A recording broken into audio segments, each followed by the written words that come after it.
నమస్తే, welcome to our channel. ఈ రోజు మనతో స్పెషల్ గెస్ట్ ఉన్నారు. దువ్వాడ శ్రీనివాస్ గారు, మాధురి గారు. వాళ్ళతో మాట్లాడదాం. నమస్తే మేడం. నమస్తే సార్. ఎలా ఉన్నారు? Fine, super. Very very fine అంటారా? రైట్. సో ఇద్దరు మ్యాచింగ్ వేసుకున్నారు. ఏంటి, ఏదైనా ప్లాన్ చేసుకుని ప్రతిరోజు ఇలా ఉంటారా, లేకపోతే అంటే వ్యాలంటైన్స్ స్పెషల్ అని మ్యాచింగ్ వేసుకుంటారు? అంటే వ్యాలంటైన్స్ వీక్ స్టార్ట్ అయింది కాబట్టి అలా వ్యాలంటైన్స్ వీక్ సెలబ్రేట్ చేసుకుంటారా మీరు? Yeah, of course. ఈ రోజు రోజ్ డే అని సార్ నాకు రోజ్ కూడా ఇచ్చారు. ఓ మై గాడ్, నిజమా? సో అంటే ఎక్కడి నుంచి తెప్పించే, ముందు నుంచి ప్లానింగ్ ఉందా ఏమన్నా, లేకపోతే కనుక ఇవన్నీ మీకెలా తెలుస్తుంది సార్? వ్యాలంటైన్స్ గురించి చెప్పుకోవాలంటే వ్యాలెన్స్ డే మీద కొన్ని దేశాల్లో అనుకూలంగా మాట్లాడతారు, కొన్ని దేశాల్లో ప్రతికూలంగా మాట్లాడతారు. అసలు వ్యాలంటైన్స్ గురించి ఒక చిన్న మాట చెప్పాలి, అది కూడా మీకు. అసలు ఎవరు ఈ వ్యాలంటైన్ ఏంటనేది. వ్యాలంటైన్ అనేవారు 270 క్రీస్తుపురం, బిఫోర్ క్రీస్ట్, ఒక ప్రవక్త. ఆయన కొత్తగా ఒక బోధనలు ప్రారంభించాడు. అంటే ప్రేమతత్వం గురించి, ప్రేమికుల గురించి, ప్రేమ వివాహాల గురించి. దీన్ని వ్యతిరేకిస్తూ రోమ్లో ఆ వ్యతిరేకించినటువంటి క్లాడియస్ అనేటటువంటి కింగ్ ఆయనకి తీవ్రంగా వ్యతిరేకిస్తాడు. ఇలాంటి బోధనలు నువ్వు చేయకూడదని. కానీ విచిత్రంగా ఆ క్లాడియస్ తలక కూతురే ఆయన ప్రేమలో పడుతుంది, వాలంటైన్ ప్రేమ.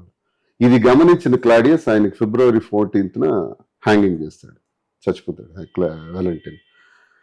ఇది జరిగినటువంటి విషయం ఒక 20 సంవత్సరాల తర్వాత గెలాషియస్ అనేటటువంటి ఒక ప్రవక్త దీన్ని ప్రేమికుల దినోత్సవంగా డిక్లేర్ చేస్తాడు. అప్పటి నుంచి ఈ రోజు వరకు కూడా దీన్ని మనం ప్రేమికుల దినోత్సవంగా చెప్పుకుంటున్నాం. జస్ట్ బ్రీఫ్ లోకి వెళ్తా అంటే ఇంచుమించు 2000 సంవత్సరాల పైచిలకి ఇదంతా, 2600-2700 సంవత్సరాల పైచిలకి. అయితే ఇక్కడ ఏంటంటే ప్రేమతత్వం, ప్రేమ అన్నది తల్లి పిల్లల మధ్య, తండ్రి పిల్లల మధ్య, అన్నదమ్ముల మధ్య, అక్క చెల్లెల మధ్య, అందరి మధ్య ఉండేది కూడా ప్రేమే. ఈ ప్రేమకు అర్థం ఉంటుంది, ఎందుకంటే రిలేషన్ ఉంది కాబట్టి. కానీ స్నేహితుల మధ్య ఉండే ప్రేమకు, అలాగే ఒక స్త్రీ పురుషుడికి మధ్య ఉండే ప్రేమకు ఇది ఒక కెమికల్ బాండింగ్ ఉండాలి. అదే భగవంతుడి తాలూకా గొప్ప విషయం. అదే ప్రేమ. ఆ ప్రేమకి చిహ్నం ఎలా ఉండాలంటే మనస్ఫూర్తిగా ఉండాలి, సంతోషంగా ఉండాలి, మనస్ఫూర్తిగా ఒకళ్ళకొకళ్ళ అభిప్రాయాలు చెప్పుకోవాలి, వాళ్ళ భవిష్యత్తుని ప్రేమతో తీర్చిదిద్దుకోవాలి అన్నది ప్రేమతత్వాన్ని నేర్పే వ్యాలంటైన్స్ డే తాలూకా ముఖ్యమైనటువంటి విషయం. దాన్ని రకరకాలుగా అర్థం చేసుకుని ఈరోజు బార్లకు వెళ్తాం, పబ్బులకు వెళ్తాం, ఎంజాయ్ చేస్తాం, లేకపోతే డ్రింక్ చేస్తాం, ఇంకో చేస్తాం అనుకునే దాన్ని సైడ్ ట్రాక్ చేసి రాంగ్ యాంగిల్లో మాట్లాడుకుంటున్నారు. ఇది తప్పుడుగా కొంతమంది. దీని తలకి విశిష్టత ఇది చరిత్రలో. సో దీన్ని కొన్ని దేశాల్లో వారం రోజులు చేసుకుంటారు, 10 రోజులు చేసుకుంటారు, 14th వరకు చేసుకుంటారు. 14th తర్వాత కూడా మరో 3 days జరుగుతుంది. మీరు ఎన్ని రోజులు సెలబ్రేట్ చేసుకోవాలి? ప్రతిరోజు. ఓకే. సో ఇంకా డిఫరెంట్ గా ఇప్పుడు రోజెస్ ఇచ్చి ఏం చెప్పారు సార్? ఏం చెప్పారు మీకు? లైఫ్ లాంగ్ నేను ఇంకొంచెం హ్యాపీగా చూసుకుంటానని చెప్పారు. రైట్. అయితే మీరు ఇప్పుడు చెప్పినవి ఏవైతే ఉన్నాయో, ప్రేమ, మనస్తత్వం కలవాలి, అలాగే ఇంకేంటి, ఒకళ్ళొకళ్ళు అండర్స్టాండింగ్ ఉండాలి, ఇవన్నీ మీ ప్రీవియస్ లైఫ్ లో ప్రీవియస్ వైఫ్ తో లేదని అంటారా?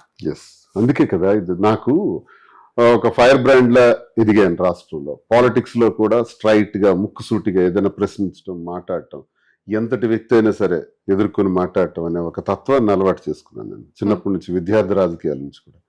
అలాగే ఉద్యమాలు, నా 25 సంవత్సరాల పొలిటికల్ లైఫ్ లో 18 years అపోజిషన్ రోలే చేశాను. అపోజిషన్ లో చాలా ఇబ్బందులు ఎదుర్కొన్నాను. చిత్తడి స్వాంప్ ప్లాంట్స్ గురించి, రైతుల గురించి, అలాగే మత్స్యకారుల గురించి ఉద్యమాలు చేసి కేసులు పడి జైలు జీవితం కూడా అనిపించాను 62 రోజులు. బయట ఇంత ఫెరోషియస్ గా ఉన్న నా పరిస్థితి, ఒక ప్రేమను కోల్పోయాను, అభిమానాన్ని కోల్పోయాను, సంతోషంగా ఉండే జీవితాన్ని కోల్పోయాను. ఎంతసేపు ఈర్ష్య, అసూయ, ద్వేషం, అలాగే ఆధిపత్య పోరు, ఇలాంటి మధ్య ఇంట్లో ఇది ఆధిపత్య పోరు మధ్య నలిగిపోయాను. అయినా కుటుంబం కదా, పిల్లలు, కుటుంబం నడిపించుకొని ముందుకెళ్ళాలి, మనమే తగ్గాలి. 4 మెట్లు దిగైనా సరే కుటుంబ వ్యవహారం కోసం, ఫ్యామిలీ కోసం మనం తగ్గాల్సిందే అని తగ్గే ఉన్నాను. కానీ మరి అలా పరిస్థితులు ఉండలేదు, చేజారే. మరి నా వైఫ్ బయట పెట్టి మరీ కంపు చేసి అధిష్టానం వరకు తీసుకెళ్లి, ప్రజల వద్దకు తీసుకెళ్లి, కార్యకర్తల ముందు పెట్టి ఇద్దరు జీవితాల గురించి మాట్లాడి. ఇదే అడుగుతున్నాను మిమ్మల్ని. అయితే మీరు ప్రజా ప్రతినిధిగా కంటే కూడా దువ్వెల మాదిరితో ఎక్కువగా పాపులర్ అయ్యారు. ఇది మీకు బాధాకరంగా అనిపిస్తుందా, ఆనందంగా అనిపిస్తుందా? ప్రజాప్రతినిధిగా మీరు అన్నట్టు పాలిటిక్స్ లో మనం ఉండేటప్పుడు అందరూ మనకి ఇష్టపడాలని ఏం లేదు. కొంత సెక్షనే మనకి లైక్ చేస్తారు. ఆ పొలిటికల్ ఇంట్రెస్ట్ ఉండే వాళ్ళు లైక్ చేస్తారు. అది మీ ఏరియాలో మా ఏరియాలో స్టేట్ లో కూడా కొంతమంది ఆ యాంగిల్లో ఉండే వాళ్ళకి, ఆ రంగంలో ఉండే వాళ్ళకి ఆ ఇంట్రెస్ట్ ఉంటుంది.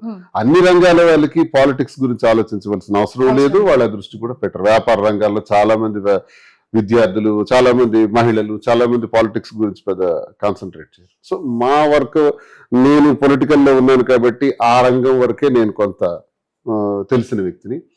ఇప్పుడైతే మేము డెసిషన్స్ తీసుకున్నాము, అనుకోకుండా మా స్థితి మారింది. ఇంకా ఎక్కువ పాపులారిటీ పెరిగిందా? పాపులారిటీ అనుకోవాలి, మంచి అయినా చెడైనా 10 మందికి మనం ఎప్పుడైతే కానీ అది మీ పరిచయం రాజకీయ అవుతామో. జీవితం మీద ఇంపాక్ట్ ఎక్కువగా ఉందని అనుకోవచ్చు కదా. ఏం తప్పు చేసామని రాజకీయ జీవితం మీద ఇంపాక్ట్ వస్తుంది? రాజకీయానికి వ్యక్తిగత విషయానికి సంబంధం ఏంటి? ప్రతి కానీ ఒక్కరికి వ్యక్తిగతంగా ఎలా ఉంటారో అదే కదా ఎక్కువగా ప్రతి consider ఒక్కరికి చేస్తారు. ఓ పర్సనల్ లైఫ్ ఉంటుంది. అయితే రాజకీయాల్లోకి వచ్చేటప్పటికి ఏ రంగంలో ఎలా ఉన్నా ఎవడు పట్టించుకోడు. కానీ రాజకీయ రంగంలో ఒక కారణం ఒకటి ఉండాలి, మన పర్సనల్ లైఫ్ కూడా ప్రజలు గమనిస్తారు. ఎగ్జాక్ట్లీ. మన పర్సనల్ లైఫ్ ను కూడా వాళ్ళొక, ఎందుకు మనం ఇలా ఉండకూడదు, మనం ఒక రోల్ మోడల్ గా ఉండాలని, మనల్ని రోల్ మోడల్ గా చేసుకోవాలని చాలా మంది ఆలోచిస్తారు. ఉంటారు. ఎగ్జాక్ట్లీ. ఆలోచించే దానిలో పాలిటిక్స్ కి ఉన్నటువంటి ఒక వైవిధ్యమైనటువంటి సందర్భం ఇది. కాబట్టి పాలిటిక్స్ లో ఉండే వ్యక్తి పర్సనల్ ఇష్యూస్ కూడా ప్రజలు తీసుకుంటారనడానికి మీరు అన్నట్టుగానే. అందుకే నేను ఈ విషయం దాచిపెట్టలా. నా కుటుంబ వ్యవహారంలో జరిగినటువంటి విషయాలన్నీ ప్రజలకు తెలుసు. తెలియని వాళ్ళకి చెప్పడం ద్వారా కొంత అర్థమైంది, మీడియా ద్వారా.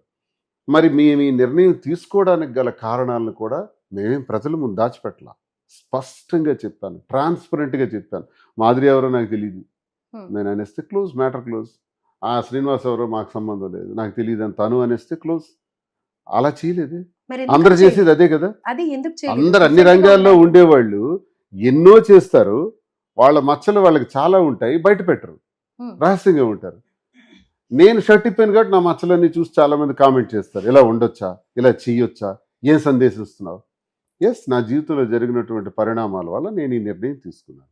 ఈ తీసుకున్నటువంటి నిర్ణయంలో మా తాలూకా అభిప్రాయం ఇది అని స్పష్టంగా జనంకి చెప్పాను. మా ఇద్దరు తాలూకా తీసుకున్న నిర్ణయంలో కొన్ని నష్టాలు జరగకూడదు. ఏంటంటే, నెంబర్ 1, మాకున్నటువంటి పిల్లలు 5గురిని కూడా మా పంచ ప్రాణాలుగా చూసుకొని, వాళ్ళకి ఏ లోటు రాకుండా, వాళ్ళకి విద్యాబుద్ధులు నేర్పించి, ఉన్నత స్థాయి చేసి, వివాహాలు చేసి, అన్ని రకాలైన భరోసాలు కలిగిచ్చే విధంగా నెంబర్ 1 డెసిషన్. Number 2, public. పాలిటిక్స్లో ఉన్నాం కాబట్టి ప్రజా జీవితాన్ని కూడా ఒక కంటికి రెప్పలా కాపాడుకుంటా. నా ఊపిరే ప్రజలు, నా ఊపిరే రాజకీయం. ఈ రెండింటినీ బ్యాలెన్స్ చేసుకుంటూ మనం ఉండాలి. స్పష్టంగా ప్రజలకు ఏదైతే చెప్పామో అదే ప్రజల దగ్గర మనం మన్నన పొందాలి. ప్రజల దగ్గర రహస్యం ఉంచడం వల్ల వాళ్ళు మనల్ని అపార్థం చేసుకోవచ్చు. వాస్తవం చెప్పటం వల్ల ప్రజలు తలుచుకుంటే ఆ వాస్తవాల్ని విన్న తర్వాత అగ్రభాగాన కూర్చోబెట్టగలరు, అధోపాతాళానికి తొక్కేయగలరు. ఈ 2 శక్తులు ప్రజలకు ఉన్నాయి.